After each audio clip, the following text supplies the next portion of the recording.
I moved into a new apartment last month. It's nothing fancy, just a cheap one-bedroom in an old building, the kind of place where the floors creak, the pipes groan, and you hear your neighbors arguing through the walls. At first, everything seemed normal, but then I started noticing something strange. My bedroom closet smelled different. Some days it reeked of damp earth and old wood, like a basement. Other times, there was this faint metallic tang in the air, like rust or blood. I told myself it was just the building's age. But a few nights ago, I felt a draft coming from inside the closet. That didn't make sense. The closet backed up to another unit, and there weren't any vents inside. So last night, curiosity got the best of me. I started knocking on the walls, and that's when I found it. A hidden door. It was subtle. Just a slight unevenness where the paint didn't match. I pressed against it, and to my shock, it moved. At this point, I should have stopped, but of course I didn't. I grabbed my phone, turned on the flashlight, and pushed the panel open. Behind it was a narrow passage, barely wide enough for me to squeeze through. The air was thick, stale, wrong. The smell of dust and rot clung to my skin as I stepped inside. The passage led to a small windowless room. No lights, just an old wooden chair in the center, and the walls, they were covered in scratches, deep gouges in the wood, as if someone had been clawing at them for years. Some were faded, old and splintered. Others looked fresh. The chair had restraints, thick leather straps bolted to the armrests and legs. I should have left.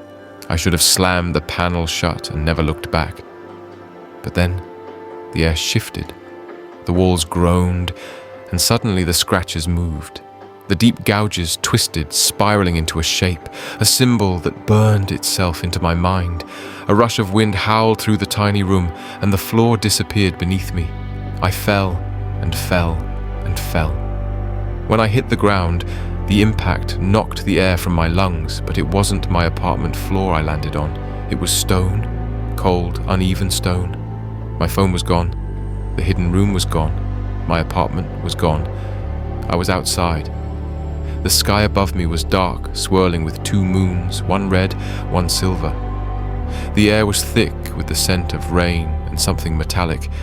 Around me, jagged ruins stretched as far as I could see, broken towers wrapped in thorny vines. And in the distance, something moved. Tall, inhuman figures stalked the ruins, their glowing eyes locking onto me. A voice whispered in my ear, though no one was there. You should not have opened the door. The whisper sent a shiver down my spine. It wasn't just in my ears. It was inside my head, curling around my thoughts like fingers pressing into my skull. I scrambled to my feet, my breathing ragged. The figures in the distance moved closer. Their shapes were all wrong. Too tall, too thin, their limbs bending in ways that defied logic. Their glowing eyes flickered, and I felt something deep in my chest, an instinct screaming, "Run!"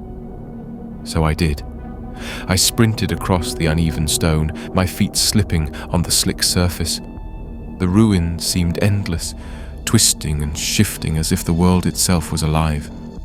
Every path I took seemed to fold in on itself, leading me in circles.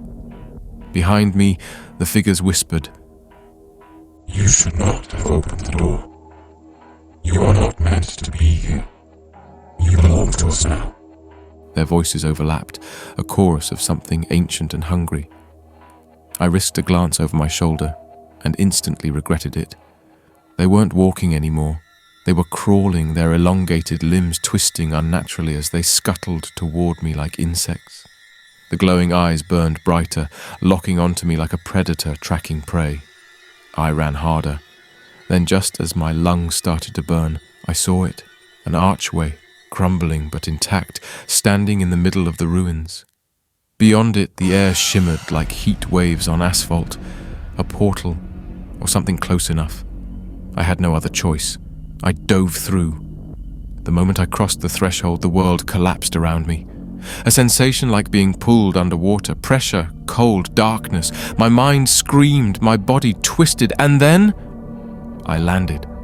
Not on stone, not in ruins, but on soft grass beneath a golden sky. The scent of flowers and fresh rain filled the air.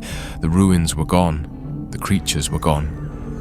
I turned onto my back, gasping. Above me, enormous trees stretched into the sky, their leaves glowing faintly. A waterfall roared in the distance, cascading down into a crystal-clear lake. I wasn't in the ruined world anymore. I wasn't in my apartment either. A shadow loomed over me. I looked up and saw her.